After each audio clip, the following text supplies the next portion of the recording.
Mayans నాగరికత.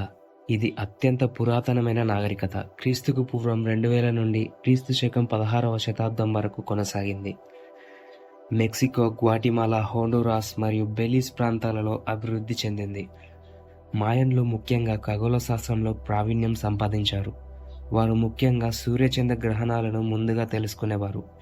వారి calendar system చాలా ప్రఖ్యాతిగాంచింది. ప్రత్యేకంగా లాంగ్ కౌంట్ క్యాలెండర్ని రూపొందించారు. ఇది 2012 నాటికి ముగిసిపోయింది. దీనిని అంతా ప్రపంచానికి అంతం అనుకున్నారు. ప్రాచీన గణిత శాస్త్రంలో సున్నా యొక్క వినియోగాన్ని అభివృద్ధి చేసిన నాగరికతలో ఈ మాయన్స్ నాగరికత ఒకటి. వీరు 30 కంటే ఎక్కువ భాషలను మాట్లాడేవారు. వీరు దేవతల్ని నమ్మి వారి కోసం అనేక ఉత్సవాలు నిర్వహించేవారు. మానవ బలులు కూడా వారి మత ఆచారాలలో భాగం. వీరి బలిపీఠాలు రక్తంతో నిండిపోయేవి.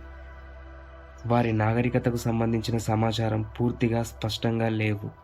కానీ 9వ శతాబ్దం తర్వాత అనేక నగరాలు శూన్యమయ్యాయి. దీనికి వాతావరణ మార్పులు, యుద్ధాలు ప్రధాన కారణంగా భావిస్తారు. చిచెన్ ఇట్టాలో కుకుల్కాన్ పిరమిడ్ ప్రపంచంలోని అత్యంత ప్రసిద్ధ మాయన్ నిర్మాణాలలో ఒకటి.